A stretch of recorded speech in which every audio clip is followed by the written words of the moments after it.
han mostrado seriedad en lo que hacen, digamos, y lo que en la profesión hemos Por favor, que apaguen sus micrófonos, gracias. Armando, ¿me ayudas con los micrófonos?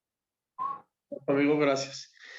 Bueno, en lo que trabajamos en la asociación precisamente es en darnos tiempo para estudiar quiénes sí pueden ser un aliado y quiénes no compiten con nosotros y quiénes nos pueden aportar para hacer más y mejores CIEPs. Y este es el caso de Morada 1. Y en este caso, no precisamente esta sesión se trata de hablar de ellos, sino ellos nos van a dar una plática de unos temas muy interesantes para que podamos todavía corroborar los conocimientos que tenemos y aprender de más, ¿no? En base a cómo lo hacen ellos y de qué manera lo hacen. Para ello está aquí Armando Huerta, gerente de Morada 1. Y antes de darte la bienvenida, Armando, y que tomes la palabra, me gustaría recordarles a todos, tenemos un mes de noviembre muy activo, con unas capacitaciones muy interesantes. Con esta arrancamos lo que es el mes de noviembre, pero el lunes 14 tenemos un evento presencial, como seguramente ya muchos de ustedes lo saben, un evento presencial a las 5, lunes 14 a las 5 en el Club de Empresarios, en nuestra casa, con el diputado Jorge Triana, que es el diputado local del distrito que le corresponde a Santa Fe, a toda esta área que conocemos ahorita tiene el problema con la cuestión de la fiscalía, y también estamos esperando la confirmación de la alcaldesa Lía Limón, y está confirmado también un abogado litigante, postulante de un despacho reconocido que actualmente lleva casos de este tema en específico. Entonces, ¿quién mejor que alguien practicante en este sentido, con experiencia, que nos platique el área totalmente legal de qué están haciendo y cómo se están defendiendo? Este tema es súper importante porque, aunque no ha sido todavía muy público, ¿no? O no se ha dado mucho a conocer, ya existe gente que tiene miedo de comprar, de hacer negocios en esta zona de las 53 áreas que está, no le quiero llamar la palabra atacando, pero está trabajando la fiscalía para recuperar lo que ellos dicen son bienes de la nación a través de un tratado del porfiriato posterior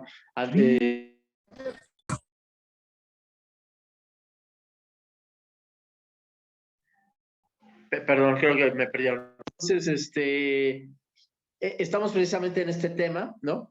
Que les digo, va a ser una sesión muy importante, va a ser un foro también muy bueno, con buenas personalidades. El diputado Jorge tiene amplio conocimiento del tema, no se diga la alcaldesa y, por supuesto, el abogado. Y esto esta sesión nos va a permitir tener el conocimiento para poder asesorar a nuestros clientes e incluso a gente que no tenga que ver tanto, tal vez, con el mercado, pero sí a los clientes que ya tenemos y a los clientes potenciales que quieren comprar y que tal vez están en esa zona de Santa Fe y que tal vez están dudando comprar porque no saben si existe una certeza o no respecto a ese tipo de inversiones. Entonces, creo que acudir a esta sesión va a ser muy buena porque nos va a poder ayudar a transmitir la idea, a transmitir paz y entender bien qué es lo que está pasando, porque la autoridad, bajo sus argumentos, pareciera que está haciendo algo fundado, legal, pero existe otra serie de cuestiones externas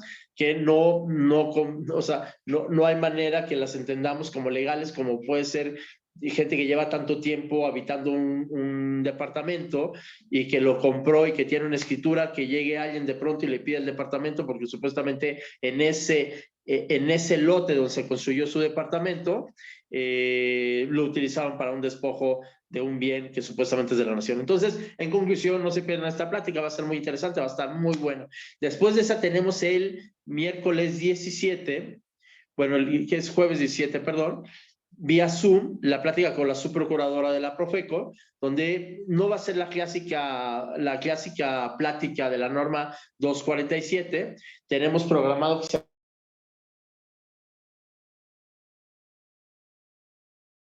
Se apagó tu micro, Fer. Perdón, creo que me corté otra vez un poquito.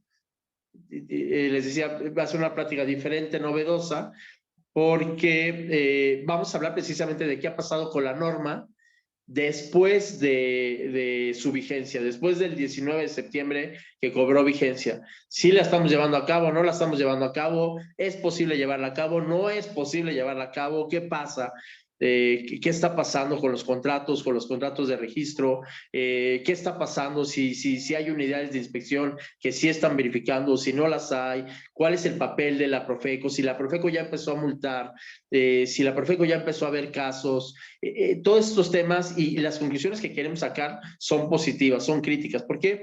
Porque queremos construir en lugar de destruir, y si al final del día es una norma que tiene una intención de proteger al consumidor, nadie estará en contra de ello, pero lo que queremos es que sea una norma que funcione para todos.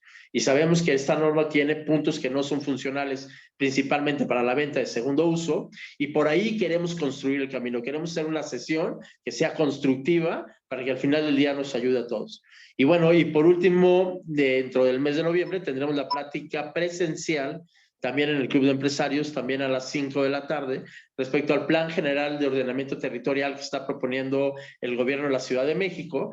Este plan que no sé si ustedes asistieron a la plática pasada, que fue por Zoom, donde hay cosas que, híjole, no nos cuadran. Unas cosas que mencionan son positivas y otras cosas que no parecieran tanto, porque si uno tiene un lote en la Ciudad de México y lo quiere vender, pues parece ser que a través de este plan existe la obligación de proponérselo primero o ofrecérselo primero a la ciudad al gobierno, ¿no? Y esto, pues de alguna manera limita tu libertad de vender y va en contra de lo que sería la naturaleza de la propiedad privada.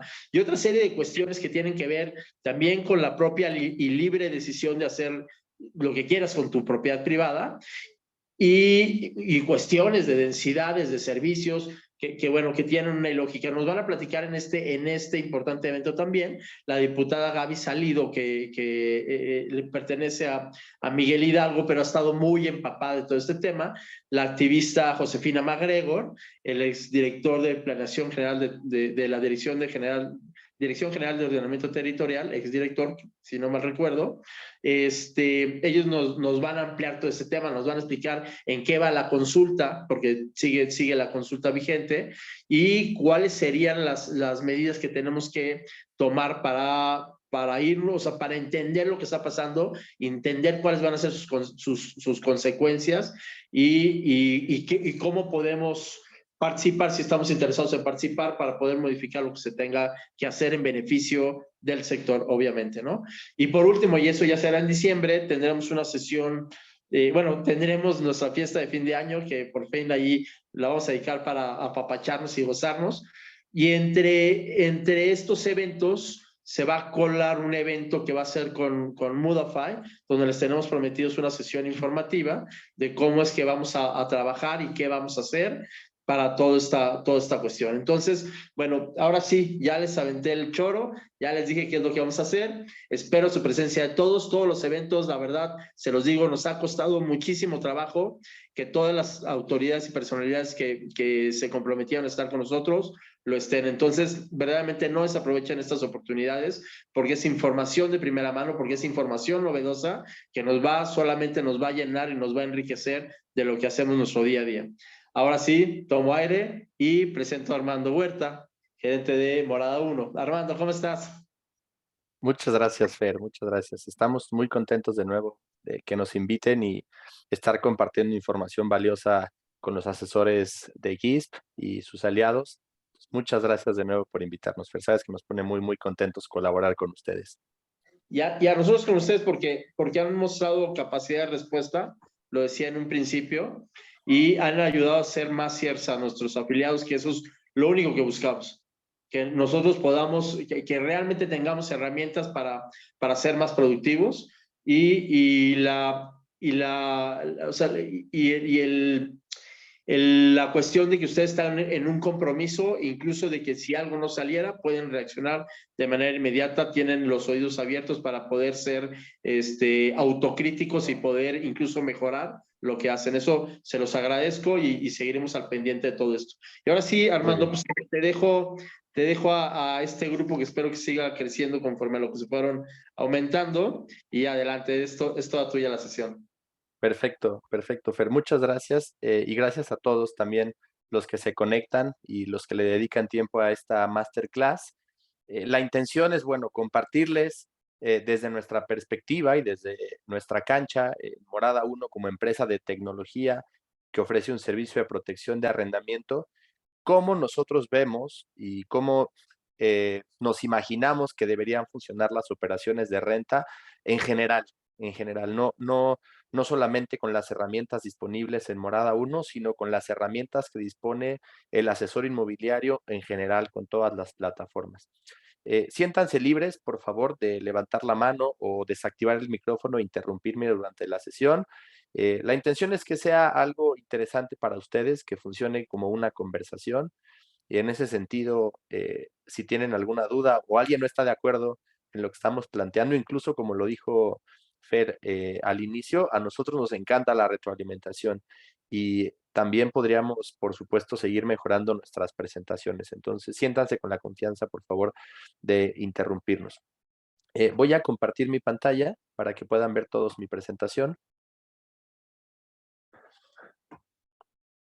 Vamos a dividir esta sesión en varias etapas.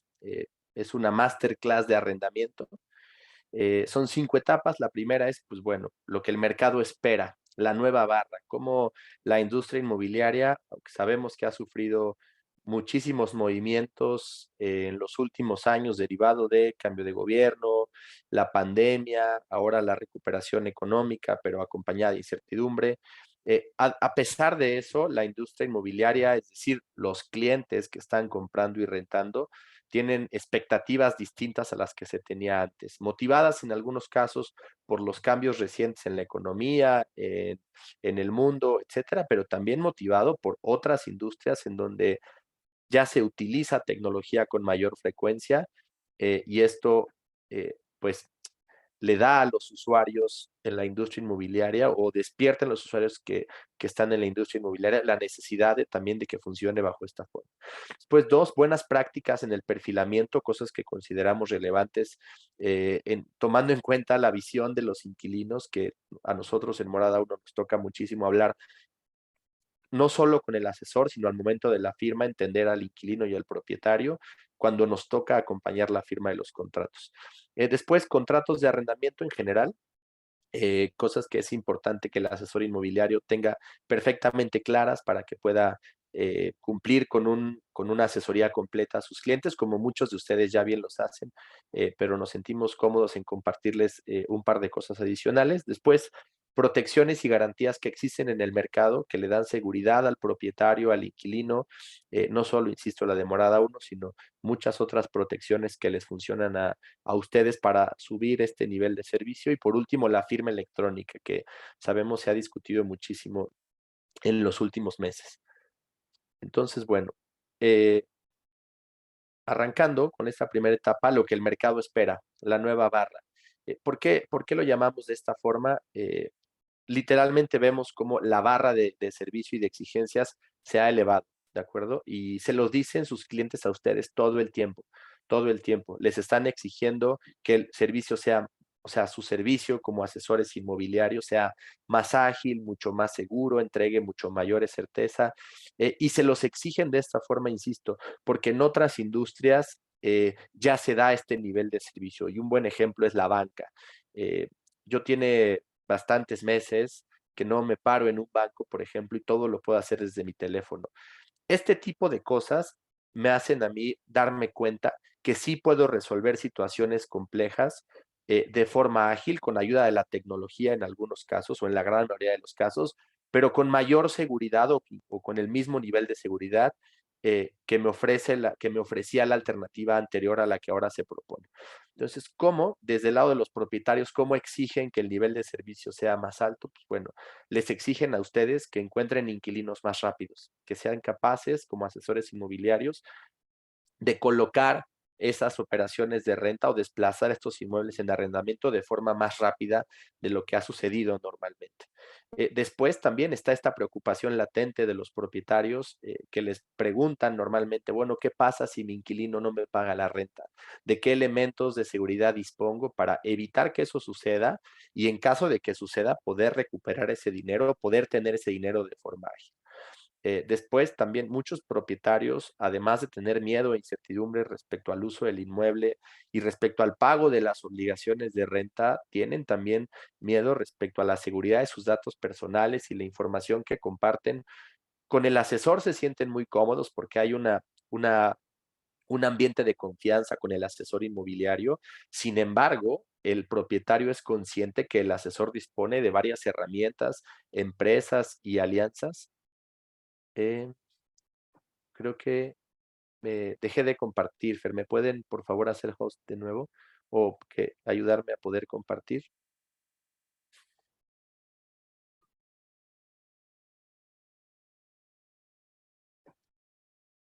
Ya lo. Listo. Gracias. Gracias, Fer. Perdón. No, está bien, no hay problema. Todos pueden ver mi presentación, ¿correcto? Sí. Muy bien, Sí. muy bien. Perfecto. Entonces, los propietarios también exigen seguridad en sus datos personales y el manejo de la información, incluso después de que se firman los contratos, para garantizar que los contratos estén resguardados de forma segura. Entendemos que es una preocupación constante de los propietarios, nos lo han hecho saber, insisto, cuando nosotros hemos acompañado a la firma.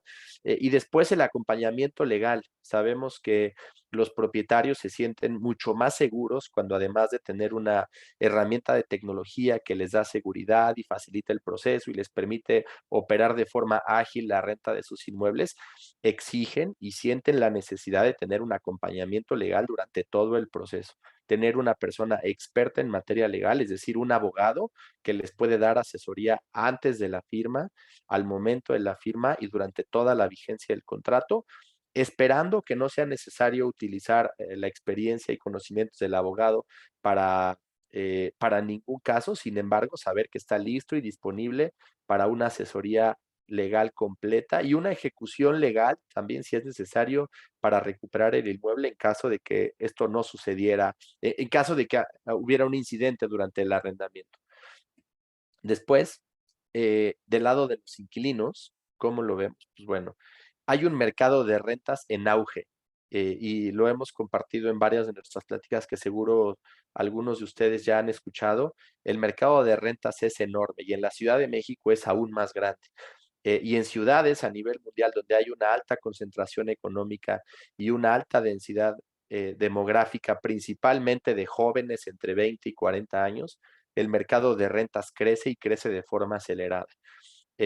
También sabemos que la competencia en la industria inmobiliaria es cada vez más fuerte. Sin embargo, lo que hemos escuchado por muchos años en la industria con los asesores inmobiliarios es que hay un grupo de asesores muy grande que le dan mayor prioridad a las ventas, principalmente por el incentivo monetario de la comisión de las ventas y, en segundo lugar, porque representa para ellos el mismo nivel de esfuerzo colocar una venta que una renta.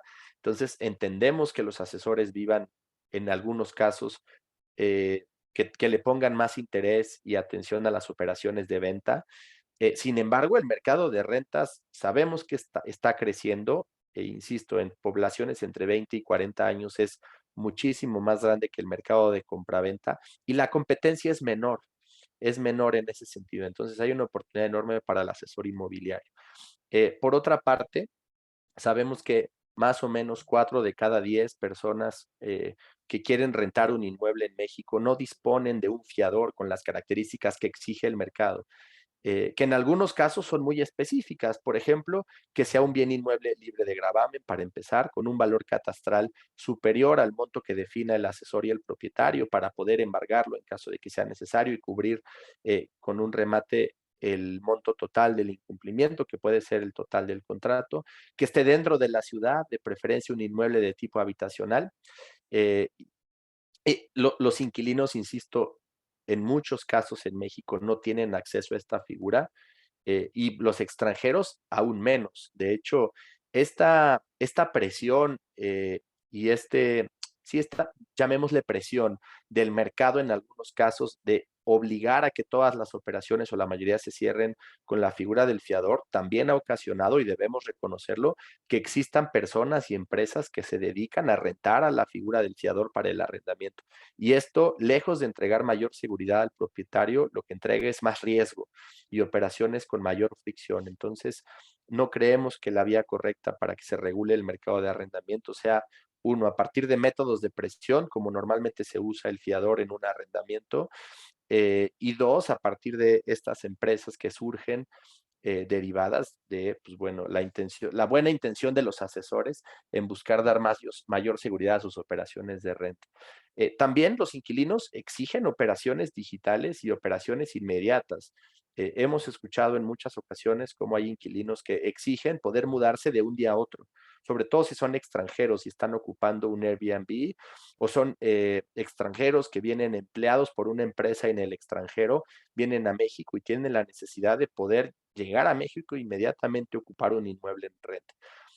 También se sienten más cómodos los inquilinos, insisto, en grupos de edades de 20 a 40 años, en tener una experiencia digital durante el arrendamiento que les permita iniciar el proceso y el perfilamiento desde su teléfono en muy poco tiempo con seguridad. Por otra parte, para los inquilinos, ustedes lo saben muy bien, y a veces es muy difícil evitarlo por las expectativas del propietario, pero los inquilinos viven un proceso de renta difícil.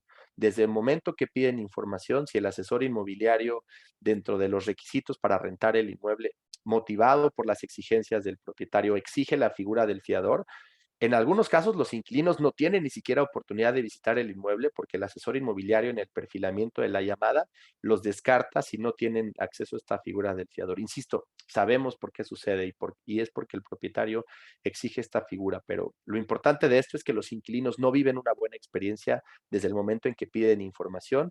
Si logran rentar a pesar de no contar con un fiador, o aún teniendo un fiador, la experiencia de renta normalmente es complicada, deben pagar la investigación por anticipado, deben esperar varios días para obtener este resultado.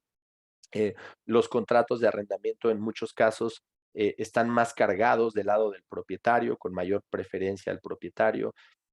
Cuando tenemos otros casos extremos también que hemos encontrado en el mercado, en donde el contrato además es abusivo y se incluyen documentos adicionales al contrato que pues ponen en riesgo al inquilino, por ejemplo, el uso de los pagarés en el arrendamiento o actas de entrega que se firman al momento de la entrega del inmueble, en algunos casos con fecha incierta, etcétera. Entonces, es importante tomar esto en consideración. Los inquilinos no viven una buena experiencia de renta y exigen todo el tiempo que la experiencia pueda ser aún mejor. Literalmente, ellos también son los clientes, ¿no? Y bueno, varias formas de pago también exigen que se pueda pagar de distinta forma, con tarjeta de crédito, que sea flexible, que entregue mayor seguridad, transparencia.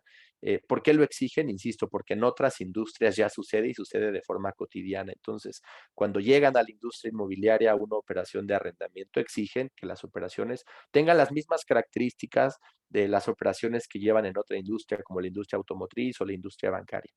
Entonces, es importante poner esto en contexto. Insisto, el nivel de servicio y el nivel de exigencia de propietarios e inquilinos se ha elevado y seguirá elevándose seguramente.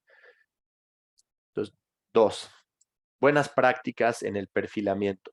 Ahí sabemos que ustedes disponen de muchísima experiencia que no tiene un valor monetario, es una experiencia que han acumulado con los años a partir de estar hablando todo el tiempo con clientes por teléfono, ahora por WhatsApp, pero también por correo en algún momento, de visitas a los inmuebles, de entender qué tipo de clientes son, si son de los que solo quieren preguntar o no quieren preguntar o no les alcanza o no quieren o sí quieren preguntar, perdón, pero no les alcanza. Entonces, tomen en cuenta eso, es lo más importante para nosotros. Su experiencia es uno de los elementos más valiosos de los que dispone un asesor inmobiliario.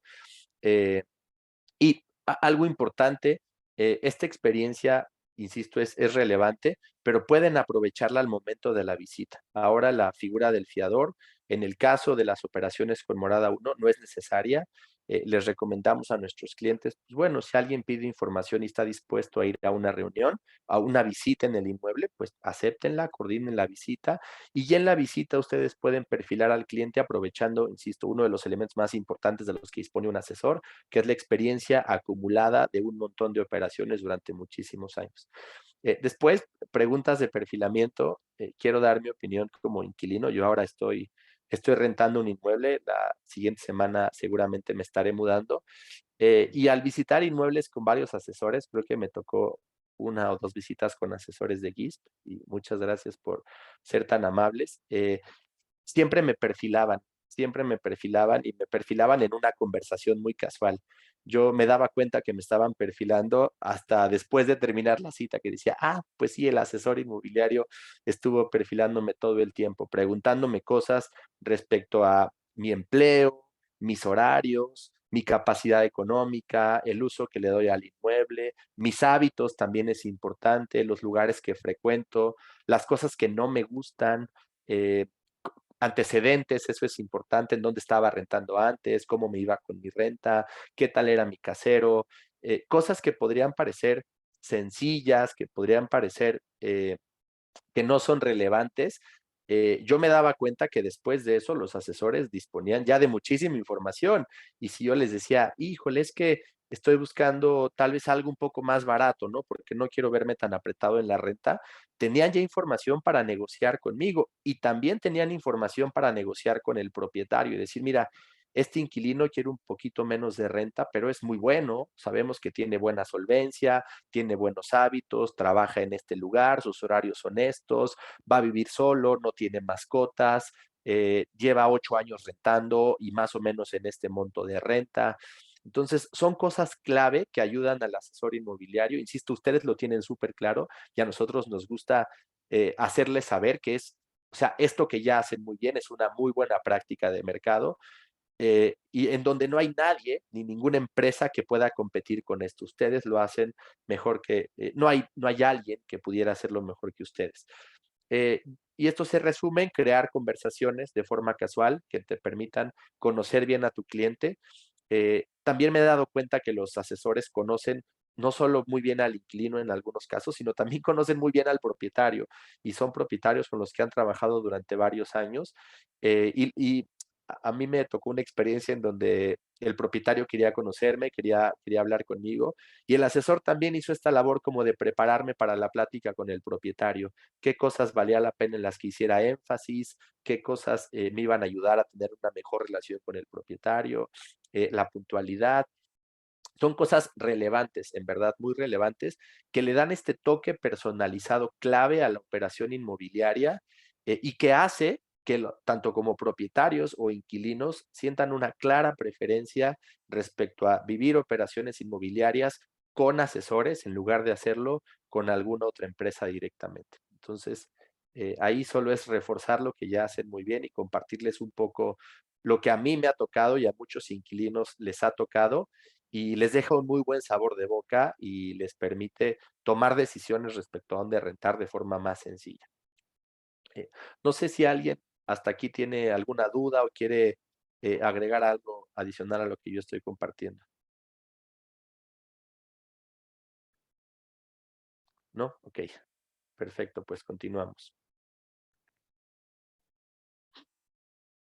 Entonces, bueno, la tecnología le ayuda al asesor inmobiliario a complementar este trabajo que, insisto, hacen bastante bien en, primero, verificar la identidad de los inquilinos. Si un inquilino tiene la necesidad de hacer un registro por alguna otra plataforma distinto a un medio físico en donde el asesor o el propietario puedan confirmar que es efectivamente la persona que está completando ese perfil, la tecnología les permite validar los datos biométricos y verificar que efectivamente esta persona que está llenando esos datos es la persona que va a rentar y dispones de la información necesaria específicamente de esa persona, que puedes validar y verificar sus homónimos y que puedes encontrar los antecedentes legales con precisión, además de los antecedentes de buró de crédito, etcétera.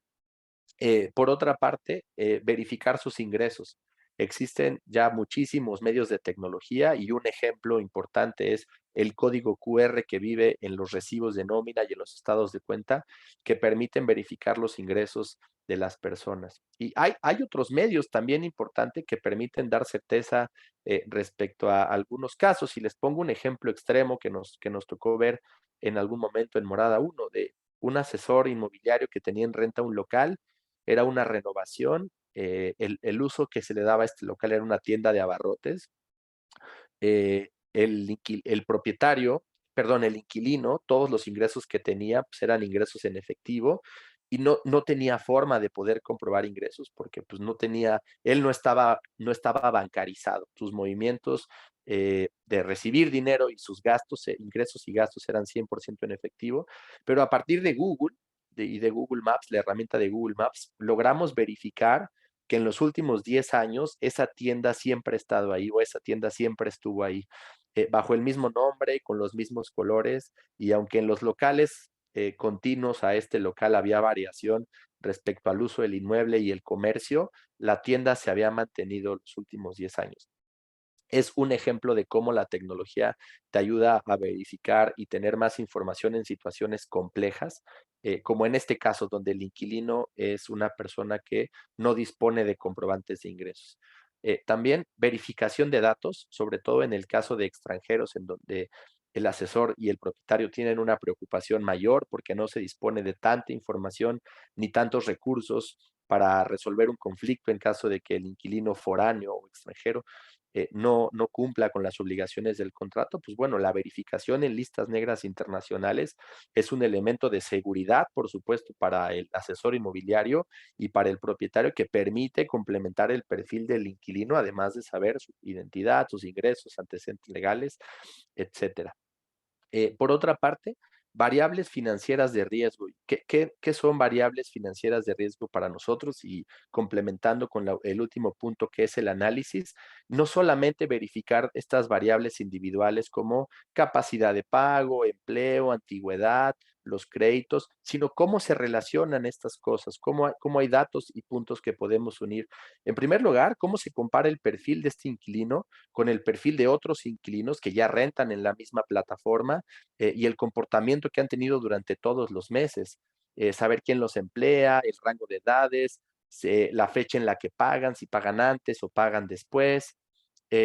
Todo esto son variables importantes en el caso de Morada 1 que nosotros las utilizamos y nos permite en algunos casos aprobar inquilinos, en algunos casos extremos, aprobar inquilinos que tienen menos de 3 veces en ingresos el valor de la renta y en algunos casos también extremos, rechazar inquilinos que tienen muy buenos recursos, sin embargo el perfil con estas variables financieras de riesgo y el análisis estadístico supera el riesgo que nosotros podemos manejar y naturalmente en estos casos, insisto, extremos y complicados, pero son rechazados.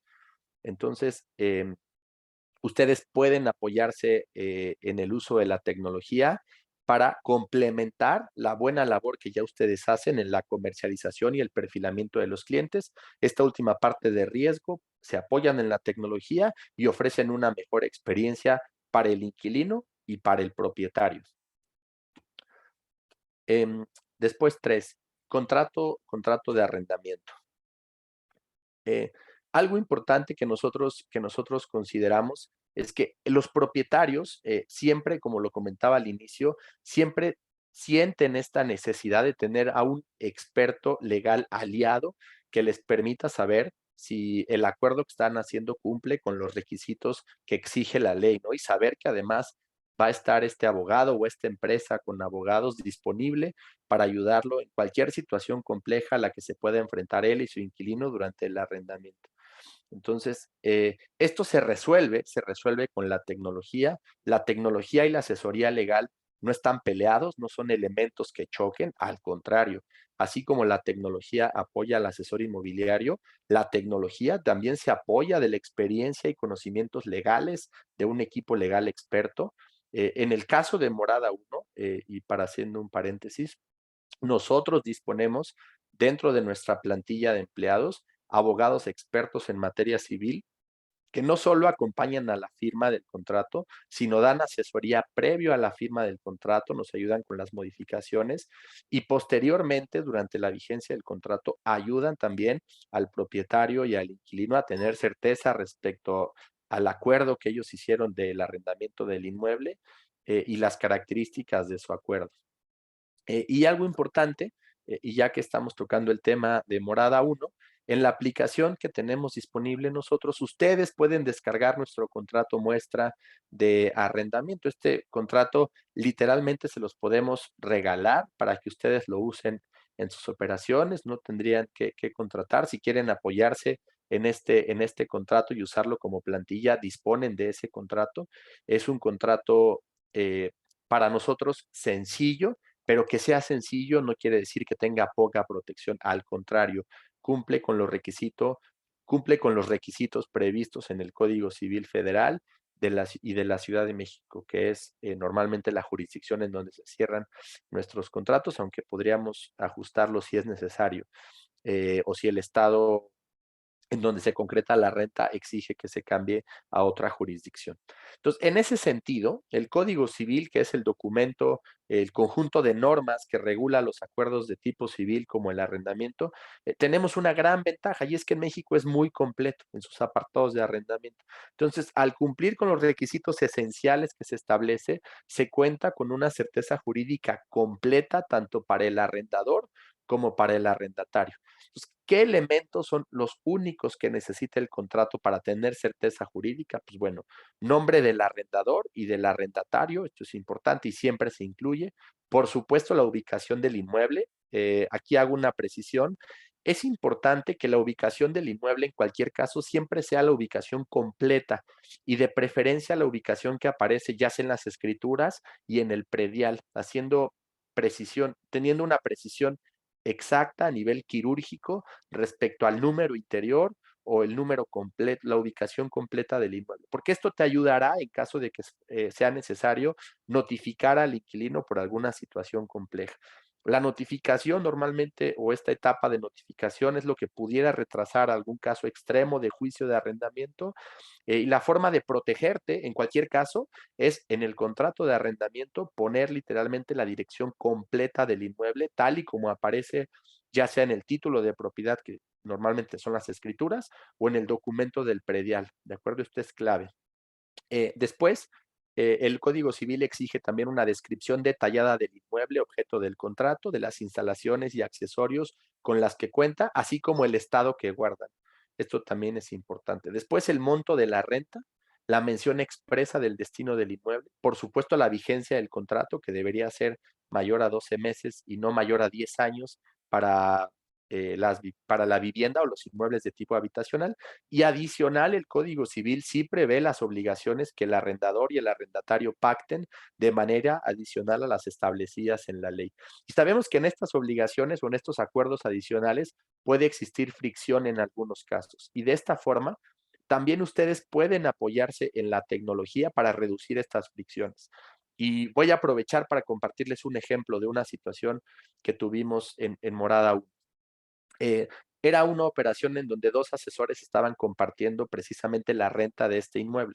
Un asesor tenía trato con el propietario y otro asesor tenía trato con el inquilino. Ellos tenían un desacuerdo respecto a los intereses moratorios y la pena convencional en caso de incumplimiento al contrato. El propietario, en estos casos, pues exigía que fuera una pena convencional superior a la pactada y los intereses moratorios también fueran un poco más altos.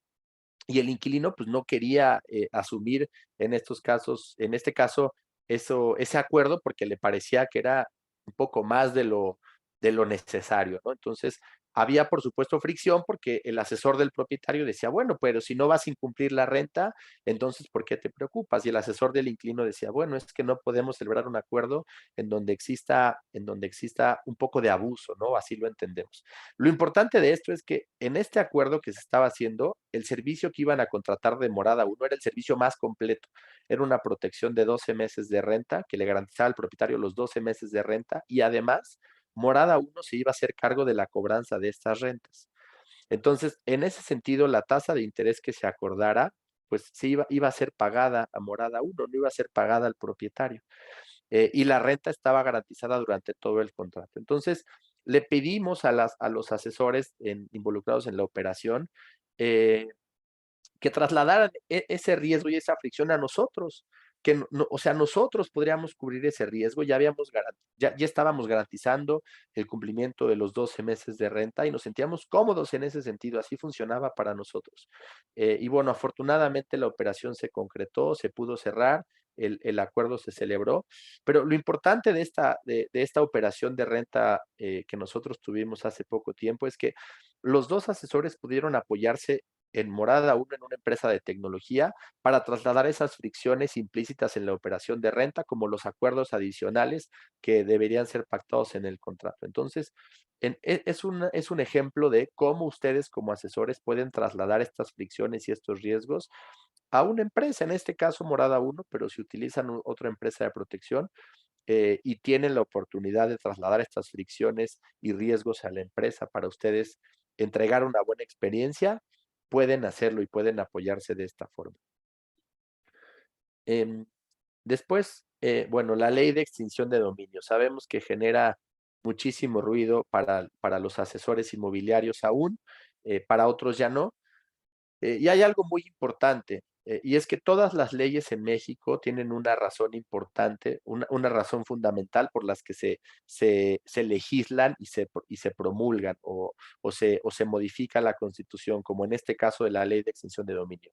Eh, Hablando de la ley de extinción de dominio, la razón por la que en México se publicó y se modificó esta ley en el 2002, si no me equivoco, fue por una convención que existió que hubo en las Naciones Unidas, más o menos en el año 2002, en donde se trataron temas de delincuencia organizada, tráfico ilícito de estupefacientes, corrupción, etcétera. Entonces, después de este acuerdo, después de esta convención, todos los países que son miembros de la ONU y participaron en la convención, firmaron tratados internacionales en donde ellos se comprometían a ejecutar los acuerdos celebrados en esta convención, entre ellos México.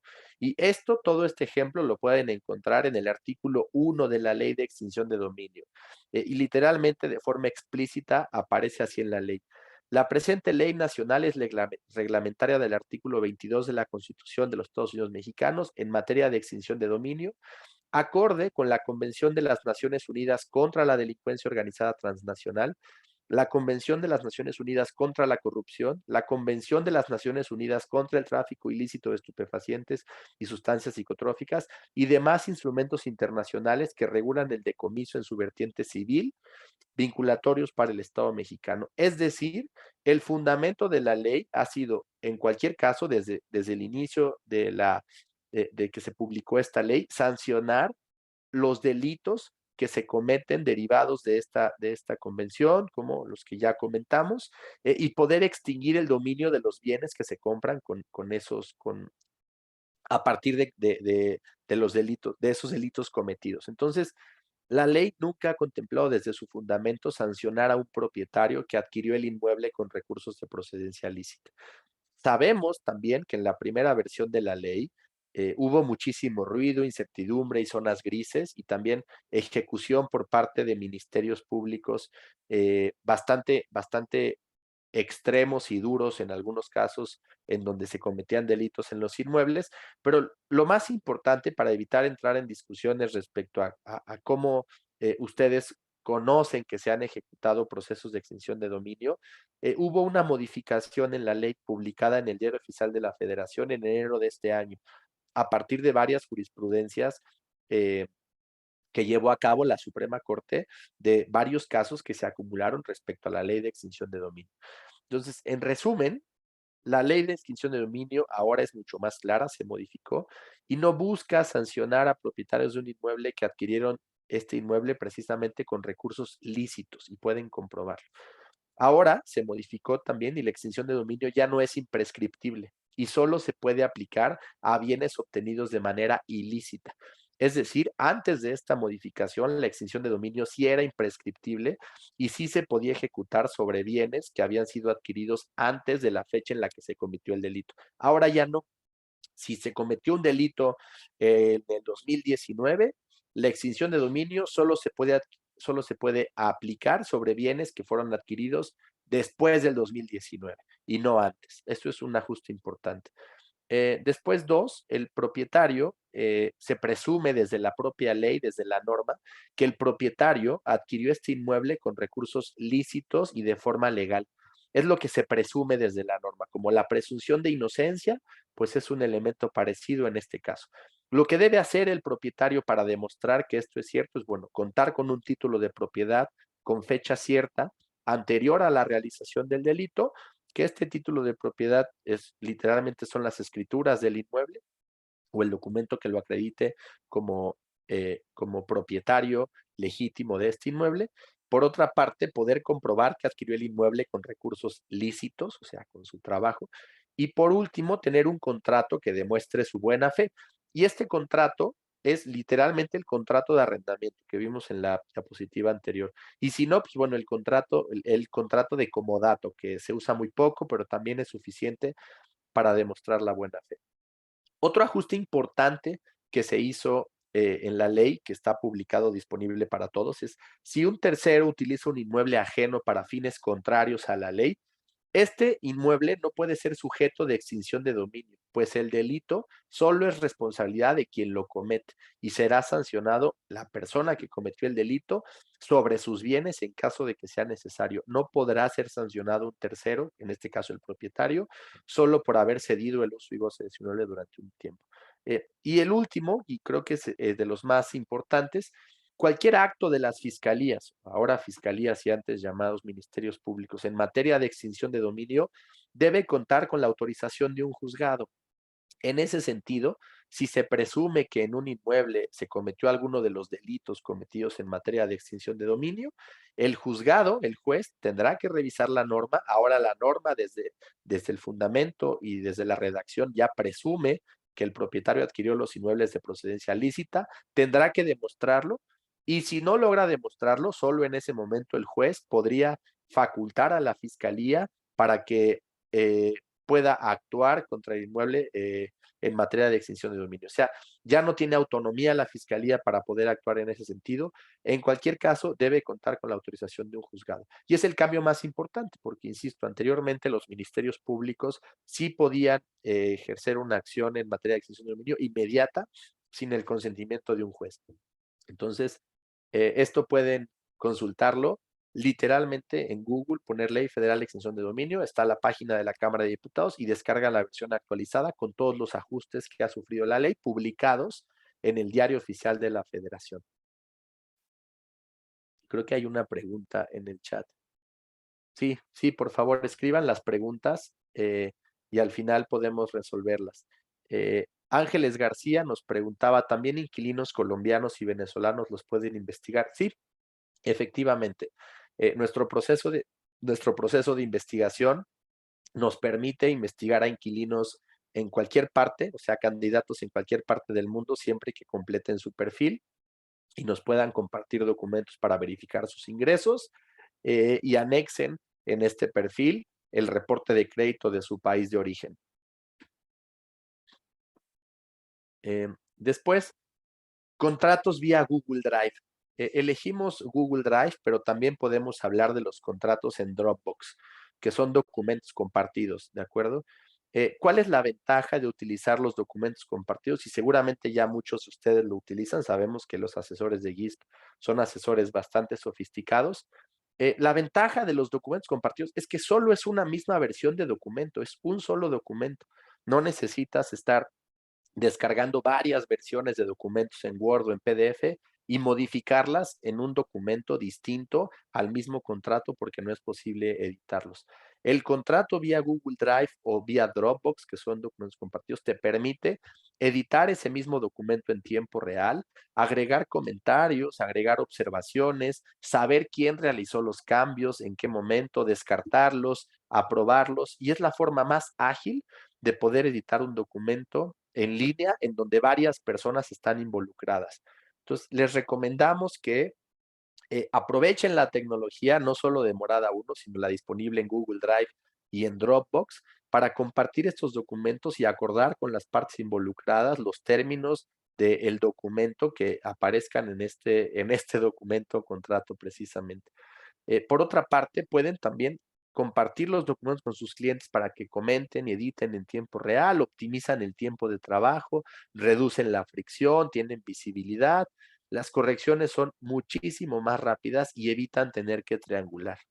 Entonces, les recomendamos utilizar esta plataforma de Google Drive. En algunos casos se puede utilizar aunque no tengas un correo y una cuenta de Google Drive. Para que esto suceda es importante que el propietario del documento te pueda dar acceso como comentarista y no necesitas precisamente contar con una cuenta de Google Drive o Scrum, o de Google Drive o Dropbox. Estoy leyendo las preguntas sobre depósitos en garantía. Morada 1 cuenta con herramientas como Scrum para que el inquilino lo recupere con facilidad. ¿Cómo funciona Scrum? Aceptan roomies y pueden unir ingresos entre más de 2 personas para aspirar a un mejor inmueble. Armando, ¿nos puedes ayudar, por favor, a tener claridad a qué te refieres como Scrum para poder compartirlo? Porque yo no lo tengo tan claro y no quiero dar una respuesta errónea. Hola, sí, es esta herramienta digital, que son como bóvedas, donde se resguardan depósitos y ninguna de las dos partes lo posee. Entonces se resguarda ahí por ejemplo, el depósito o el adelanto, los anticipos, y al momento de concretar la operación se devuelve a quien le corresponda. Entonces es más fluido y ninguna de las dos partes, ni el arrendador ni el arrendatario, se queda con el dinero hasta el Ya. final de la operación. Ya, ok, Armando, muchas gracias. Y quisiera hacer una precisión importante. En el caso del depósito, nosotros sabemos que el uso comercial del depósito, pues es precisamente la comisión para el propietario, para la comisión que le da el propietario al asesor. Entonces, intentamos no tocar esa parte y de hecho tenemos pocas soluciones para la parte del depósito, porque sabemos que es la comisión del asesor. Entonces, no nos gusta hacer ruido en ese sentido. Siempre recomendamos en cualquier caso que el propietario regrese al inquilino el monto que recibió como depósito y que lo regrese tan pronto como pueda devolverle el inmueble, pero no es algo en donde nosotros nos involucremos mucho más. De hecho, cuando nosotros hacemos la cobranza de las rentas y se nos paga a nosotros ese depósito en garantía, siempre le preguntamos al asesor y al propietario si ese depósito se lo entregamos al asesor como pago de la comisión o de qué forma lo entregamos. Si es directo al propietario para que el propietario lo pague o lo hacemos directo al asesor. Entonces, comparto esta precisión para que se queden tranquilos. Ustedes deciden cuál es la forma en la que se cobra este depósito y el uso que se le da. Y nuestra recomendación será, pues, directamente al propietario para que intente regresar ese depósito al finalizar el contrato. Por otra parte, en los contratos de 12 meses, póliza total, ¿siempre lo pagan directo a Morada 1 o también hay opción de que el arrendador? No entendí esa parte. Entiendo, Ángeles, y gracias por la pregunta. Tenemos 3 tipos de protecciones, la M3 Lite, la M3 y la M12. Todas tienen protección legal completa, lo único que cambia son los meses de renta que vamos a pagar. Y efectivamente, en la M12, que es la protección más alta, nosotros garantizamos el pago de los 12 meses de renta. Sin embargo, en cualquiera de estas 3 opciones, Ángeles, está disponible el servicio de cobranza o sin cobranza, ¿de acuerdo? Ustedes lo eligen y no tiene un costo extra. Y siempre se puede que sea una protección completa y que nosotros no hagamos la cobranza, es decir, que el propietario cobre directamente sus rentas. Ustedes lo eligen en cualquiera de las protecciones que tengamos. Después, Yardena nos pregunta, ¿cómo podemos hacer para que no se pueda cambiar, solo dar observaciones en el mismo documento compartido en Google Drive? Ya que si tu cliente u otro asesor quiere cambiarlo, es decir, para no perder tiempo, que no pueda borrar nada, solo dar observaciones. Es una muy buena pregunta, Yardena, respecto a los contratos de arrendamiento. Y voy a regresar a esta parte. Normalmente nosotros, cuando compartimos un documento vía Google Drive, un contrato de arrendamiento, los permisos que le damos a todas las partes son permisos de comentarista. Entonces, cualquier edición que se haga en el contrato de arrendamiento queda guardado como observación. Y nuestro equipo legal tiene varias opciones. La primera es aceptar estos cambios tal cual como se sugieren. 2, rechazar los cambios y adaptar los cambios según la recomendación de nuestro equipo legal en la redacción, forma y fondo de la cláusula que se quiera ajustar, o no aceptar los cambios, porque puede ser que el inquilino exija que se ajuste algo y el propietario diga, yo no acepto eso, entonces en ese caso rechazamos las observaciones de los contratos. Eso sucede cuando nosotros compartimos un documento. Sin embargo, cuando ustedes comparten un documento, la configuración de Google o de Dropbox les permite seleccionar bajo qué términos quieren compartir este documento con las personas que tengan acceso al contrato. Y lo que sugerimos es que siempre se comparta con visibilidad a la persona que tenga acceso al documento, pero como comentarista. Y de esta forma, Yardena, queda el resguardo y el respaldo de las observaciones que se hace y si se aceptan o rechazan estas observaciones. ¿De acuerdo? Después, por otra parte, para continuar, 4, las protecciones y garantías disponibles. Hay algo importante y queremos compartirles las diferencias entre obligado solidario, fiador y aval. El aval y el fiador funcionan para lo mismo, ¿de acuerdo? Estas dos personas pueden responder por el cumplimiento de las obligaciones. Sin embargo, el uso es distinto. El aval está contemplado en la Ley General de Títulos y Operaciones de Crédito, en el artículo 109, y se habla del aval cuando se explica que mediante el aval se garantiza en todo o en parte el pago de la letra de cambio. Un ejemplo de una letra de cambio es un pagaré, un acuerdo de tipo mercantil. En el arrendamiento, la figura que se utiliza es la figura de fiador, que insisto, sirven para lo mismo. Sin embargo, la figura correcta contemplada en el Código Civil es fiador. Y en este caso, el fiador no puede ser forzado a pagar al acreedor, es decir, al propietario, sin que de manera previa sea demandado el arrendatario. Esto es importante. Para ejecutar a un fiador, que es el término correcto en los contratos de arrendamiento, tienes que haber primero demandado al arrendatario. Entonces, hay dos cosas clave. Fiador es el término correcto en contratos de arrendamiento. Para nosotros en Morada 1 sabemos que el término aval se ha acuñado en la industria inmobiliaria por muchos años y no pretendemos cambiar esto. Lo que sí pretendemos es darle al asesor inmobiliario la información que le permita distinguir entre estos dos elementos. Avales para operaciones de tipo mercantil u operaciones comerciales y fiador es el término correcto que debe aparecer en los contratos de arrendamiento. Y en punto número 2, para ejecutar al fiador debe ser necesario primero demandar al arrendatario, que es el que tiene la obligación del cumplimiento de las obligaciones. Y en el caso del obligado solidario, la obligación solidaria, en este caso, este elemento comparte el 100% de la responsabilidad en un contrato de arrendamiento, de la misma forma que tiene las obligaciones el arrendatario. De esta forma, para poder ejecutar al obligado solidario y que te pague el 100% de las obligaciones, no necesitas demandarlo. Puedes exigirle durante la vigencia del contrato el cumplimiento de todas las obligaciones, tal como se las exigirías al arrendatario. Entonces, esto es clave porque el obligado solidario es una figura que sí nos funciona en Morada 1, que sí utilizamos, sobre todo cuando en las operaciones de renta, como lo comentaban en el chat, es una operación en donde uno o más, dos o más inquilinos van a compartir las obligaciones de la renta. Entonces nos sentimos cómodos con esta figura de obligación solidaria. No necesitamos demandar a nadie para exigir el cumplimiento de las obligaciones si hay obligados solidarios en el contrato de arrendamiento. Y lo importante es que ayuda también en algunos casos a complementar el perfil del inquilino, precisamente como lo comentaban en el chat hace unos momentos. Entonces, algo importante también, o sea, además de estas garantías que tiene el arrendador por la vía legal, que son obligado solidario y fiador en los contratos de arrendamiento, también se utilizan los pagarés para dar certeza en algunos casos al arrendamiento. Algo importante, y lo comentaba al inicio, es que si existe un problema de uso en el arrendamiento, los propietarios exigen un nivel de servicio mayor, con más seguridad, más transparencia, liquidez. Los inquilinos exigen también un servicio más ágil, pero siempre hay riesgo de que no se pague la renta. En ese sentido, el asesor inmobiliario intenta resolver estos problemas o estas fricciones con algunos elementos de presión, normalmente más para el inquilino que para el propietario. Y un ejemplo de estos es el pagaré.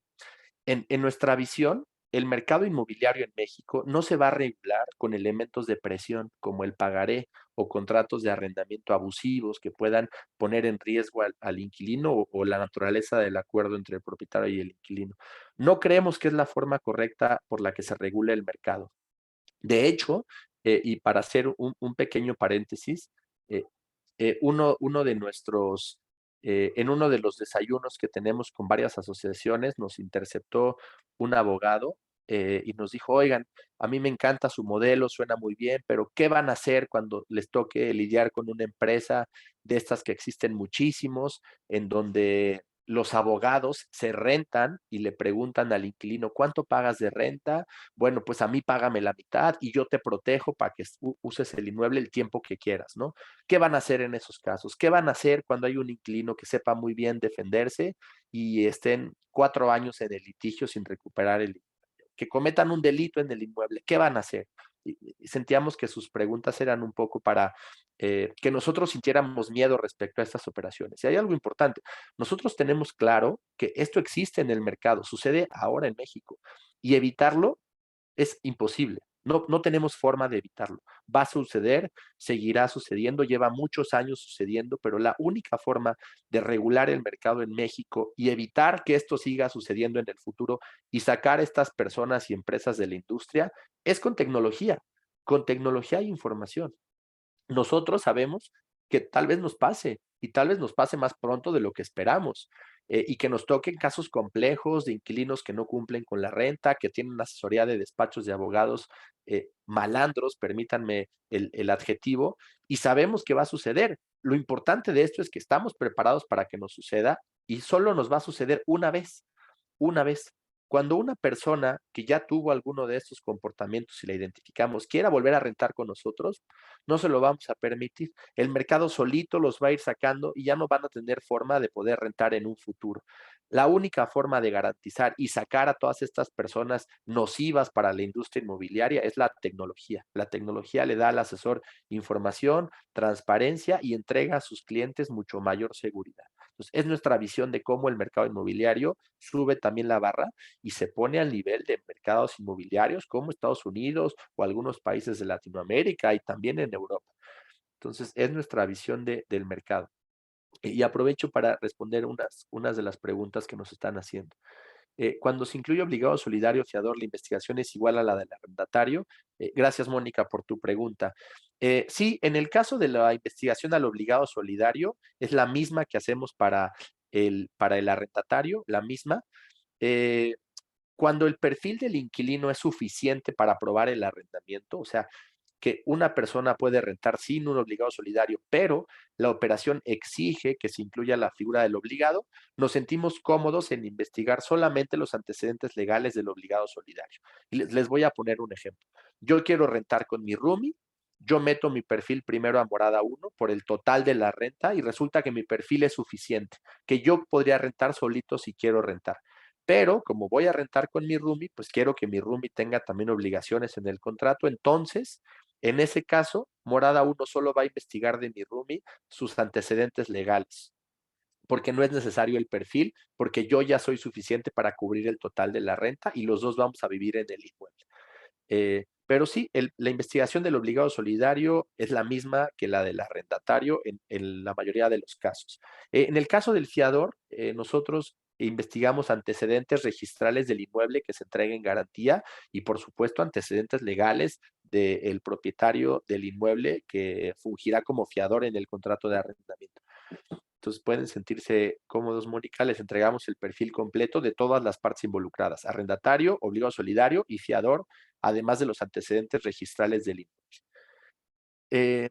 Morada 1, Armando nos pregunta, ¿Morada 1 atiende tratos directos o solo trabajan con inmobiliarias? Pues bueno, nuestro objetivo es trabajar con asesores inmobiliarios y todos los esfuerzos comerciales, herramientas que desarrollamos e información está dirigida para el asesor inmobiliario, en cualquier caso. Sin embargo, hay algunos casos mínimos en donde los propietarios nos buscan directamente. Cuando ya tienen a un inquilino, y están listos para rentar, pues bueno, naturalmente les ayudamos con la operación de renta. Sin embargo, cuando no tienen algún inquilino, es muy común que les preguntemos si podemos nosotros compartir sus datos como propietarios con alguno de nuestros asesores inmobiliarios aliados.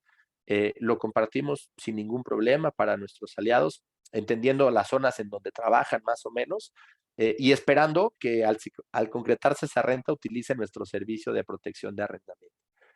Em, Después, Ángeles García, en todos los contratos se hacen firmar pagarés y los firma el arrendatario, también el obligado solidario, fiador.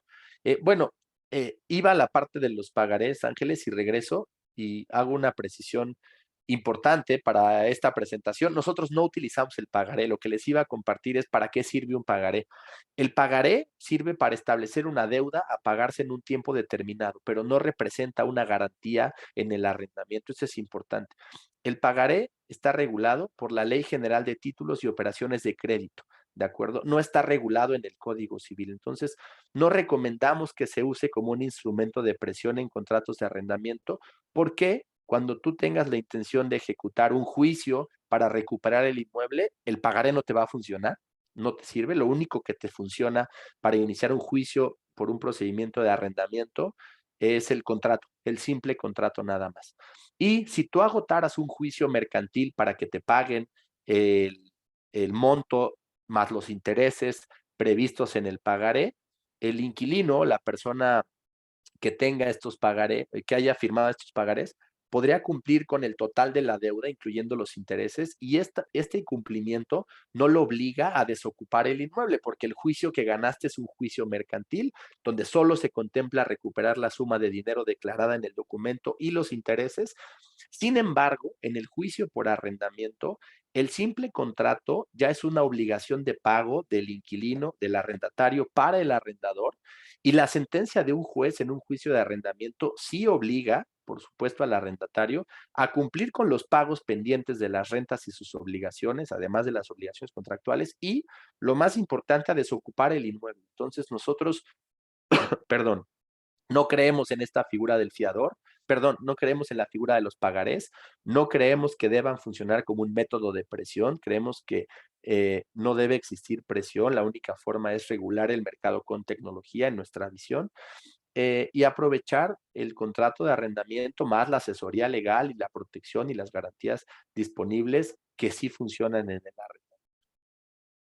Entonces, aquí identificamos dos tipos, ¿no? Las fianzas, por una parte, como garantía y protección, que son una garantía real, pero a la que es muy difícil de acceder, que tienen un costo a veces del 10% del valor de la renta o incluso es mucho más alto.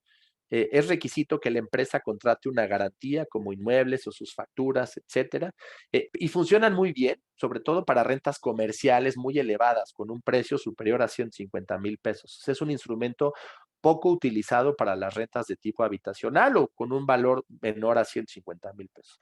Y por otra parte, las pólizas tradicionales, que en nuestra visión, y realmente vemos que así funcionan, son honorarios legales que pagas de forma anticipada, o sea, un prepago por unos abogados que no garantizan en ningún pago no garantizan el pago de la renta, solo te garantizan llevar el juicio, y que durante el juicio la sentencia se logre exigir el pago de las rentas caídas al arrendatario, pero nada más. No te van a dar dinero en caso de un incumplimiento, solo van a ser servicios legales prepagados literalmente. Entonces, lo importante de esto es que creemos que hay falta de incentivos económicos. ¿Por qué? Porque las pólizas tradicionales no van a perder dinero en caso de que exista incumplimiento o hayan hecho un mal trabajo en la perfilación. También sabemos que los servicios, y nos hemos dado cuenta que los servicios legales son lentos y de baja calidad, precisamente porque no hay un incentivo económico, es decir, no están perdiendo dinero cada mes que pasa. Entonces, estas son las dos opciones que encontramos adicionales a las que tenemos. Y bueno, ¿qué alternativas hay como Morada 1? La tecnología te permite, en el caso, insisto, de Morada 1, una investigación en 12 horas completa para el inquilino y el obligado solidario, sin necesidad de tener anticipos. Ya que tienes lista la investigación en 12 horas, se pueden generar los contratos de forma digital y de forma ágil y tener la primera versión de estos contratos. Hay protección legal completa e ilimitada para el propietario hasta que concluye no solo hasta que concluye, sino hasta que le entregamos el inmueble de regreso al propietario, sin importar el tiempo que nos tome. Tenemos también el servicio de renta puntual, como lo comentaba, en donde nosotros nos comprometemos al pago de la renta todos los meses y el inquilino debería pagarnos a nosotros. Si hay un incumplimiento, el propietario a veces ni se entera que hay incumplimiento porque siempre le pagamos la renta en la fecha que él espera recibir esa renta. Por otra parte, garantizamos también la renta hasta por todo el contrato, es decir, si el inquilino no paga, nosotros vamos a pagar, tenemos el incentivo enorme para recuperar el inmueble todos los meses porque estamos pagando la renta puntualmente aunque el inquilino no pague. Y esto le da mayor certeza al arrendamiento, al asesor inmobiliario principalmente porque lo empodera, le da seguridad y al inquilino y al propietario les permite una operación de renta increíble, literalmente. Entonces, ya para concluir, tenemos también disponible dentro de nuestros servicios un seguro de daños, que es un seguro de responsabilidad civil literalmente disponible para accidentes o daños en el inmueble, ya sea por omisión o por accidente, incluso daños por incendio o explosión, y también daños al mobiliario en caso de que el inmueble esté amueblado. Este seguro en Morada 1 cuesta 1,500 pesos y está disponible en cualquiera de las operaciones que cierren con nosotros. El costo, insisto, son 1,500 pesos y nuestro seguro cubre hasta 5 veces el valor de la renta en caso de un inconveniente. Y bueno, la cobranza Morada 1, las ventajas, lo que comentábamos, no tiene costo extra. El inquilino debe pagar cada mes a Morada 1. Morada 1 gestiona el cobro de las rentas todos los meses. El propietario siempre recibe la renta en la fecha que se pactó y nosotros le vamos a pagar aunque el inquilino no haya cumplido con el pago o haya pagado de forma incompleta. ¿De acuerdo? Y por último, para ya no extenderme mucho más y poder concluir, la firma electrónica. Nos han comentado muchísimo respecto a la firma electrónica. Queremos compartirles algo importante. ¿Cuál es la legislación aplicable en las firmas electrónicas? Pues bueno, lo que establece el Código Civil Federal del artículo 1803 y 1834 respecto al consentimiento en un contrato de arrendamiento. En ambos contratos se contempla la figura de dar el consentimiento por medios físicos o electrónicos, en ambos casos.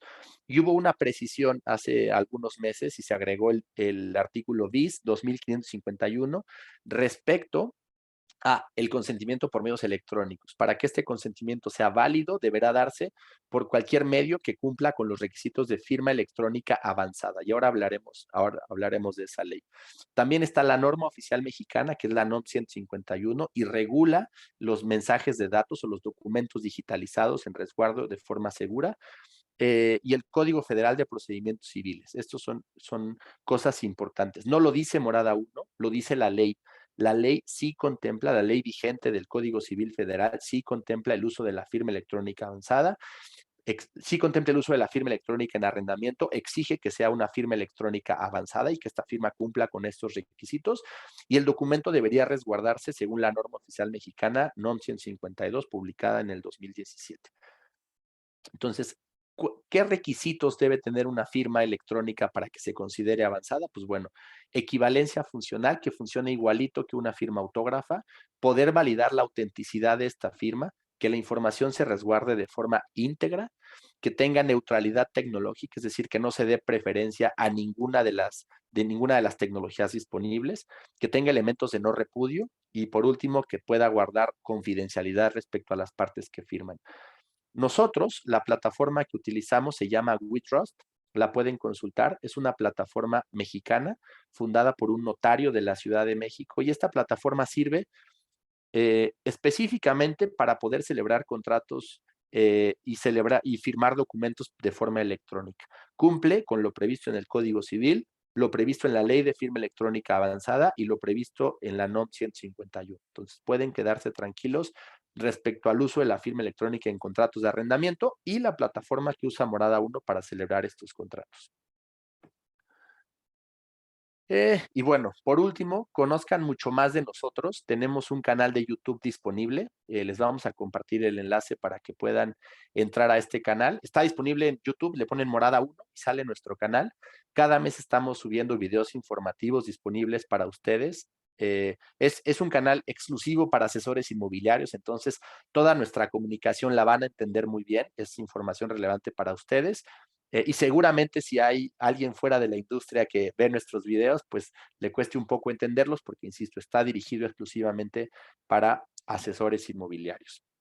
Y bueno, por último, muchas gracias por este tiempo. Voy a aún a responder estas preguntas que tengo en el chat, pero nos da mucho gusto poder compartir esta información con los asesores miembros de GISP y ayudarlos a poder pues seguir elevando el mercado. Entonces, bueno, contesto las preguntas, pero ustedes no pagan más de 100,000 pesos, eso tengo entendido, es decir, si un contrato sobrepasa ese precio de 100, ¿cómo manejan ese tema? Claro, Yardena, y gracias por la pregunta. A ver, quiero dejar algo súper claro.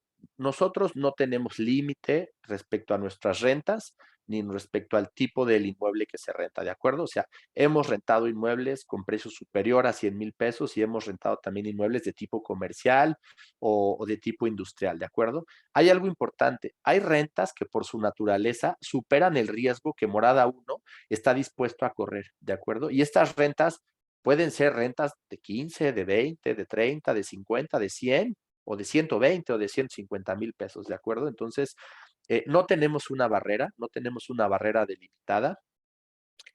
Sin embargo, insisto, si hay operaciones de renta que por el riesgo demandan mucha más atención y mucho más detalle, y seguramente en algunos casos tendremos que limitar nuestra protección de forma específica para esa renta, ¿de acuerdo? Pero yo no quisiera ahora aprobar o descartar ninguna renta sin contexto. Lo que les pediría, insisto, aprovechen Morada 1, trasladen ese riesgo a nosotros, aprovechen que la investigación no necesita un anticipo y entregamos el resultado en 12 horas. Entonces, si tienen una renta superior a 100,000 pesos, inténtenla con nosotros, vamos a analizar todas las variables y si podemos aprobarla, se los haremos saber 12 horas después. Si existe una alternativa, se los haremos saber 12 horas después. Y si está rechazada porque la naturaleza de la renta y el riesgo es superior al que nos podemos permitir, se los haremos saber de la misma forma. ¿De acuerdo? Después Armando Butrón, entonces con Morada 1 no es obligatorio presentar fiador. No, no necesitamos forzosamente el fiador. Hemos cerrado muchísimas rentas sin esta figura y de hecho, aunque utilicemos el fiador porque nos lo exige la operación, nosotros no ejecutamos al fiador en un proceso de juicio, solo ejecutamos al arrendatario. ¿De acuerdo? Después voy a ponerles el enlace de nuestro canal de YouTube para que puedan entrar y ver los videos que tenemos y nos ayuden a suscribirse. Denme un momento, por favor, para ya poder concluir. Acá se los pongo en el chat. Los invito a que se suscriban a ese canal, les va a encantar. Y el seguro, Armando también pregunta, ¿puede sustituir al depósito en garantía? Eso ustedes lo deciden, Armando. Hay algo importante, el deducible de este seguro de daños es 1 mes de renta. Si hay algún daño en el inmueble y quieren hacer válido el seguro, el propietario o el inquilino deberán pagar 1 mes de renta, que normalmente es lo que se utiliza como depósito, ¿de acuerdo? Pero para ser aún más claros, ustedes deciden el uso que se le da al depósito. Deciden si es un depósito, si son 2, si se le paga al propietario, si se le paga directo al asesor, si se paga en efectivo, transferencia. Ustedes deciden cuál es el uso que se le dé a ese depósito. Nosotros no nos involucramos en esa parte. A los arrendatarios se les da algún recibo que confirme su pago mensual. Ustedes lo generan o le dan un machote al arrendador para que lo emita. Gracias, Ángeles, por tu pregunta. Puede ser de cualquier forma. Si nosotros recibimos el pago, le entregamos un recibo al arrendatario por este pago. Si el arrendador lo recibe, debe entregar un recibo precisamente para el arrendatario y nosotros podríamos compartirle una plantilla de este recibo. ¿Nos puedes dar el teléfono WhatsApp de Morada 1? Sí, claro que sí. De hecho, Gabriela, estamos en un grupo de GISP. Te voy a compartir ahora mi teléfono para que lo tengas disponible. Y si eres parte de GISP, puedes entrar al grupo donde están todos los asesores de GISP y Morada 1, y ahí nos pueden encontrar si es necesario. Denme un segundo, por favor, para ponerles el número de teléfono disponible.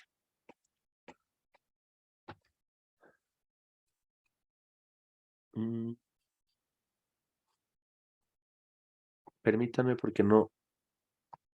Ahí está el link de YouTube. Y les dejo el teléfono de Morada 1 para que puedan pedir información, ¿de acuerdo? Y también mi correo.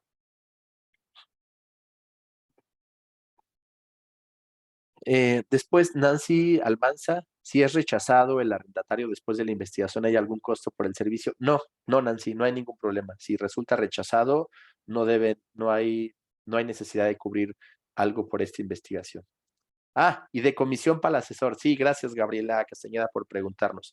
Estamos dando el 15% de comisión para todos los asesores que trabajan con nosotros por primera vez. Sin embargo, por ser miembros de GISP, podemos darles el 20% de comisión en todas las operaciones que cierren con nosotros. Y para mantener este 20% de comisión, solo les pedimos tener al menos 3 usos de nuestra protección durante 3 meses. Eso es suficiente, ¿de acuerdo? No sé si alguien más tiene una duda. Perfecto. Pues Fer,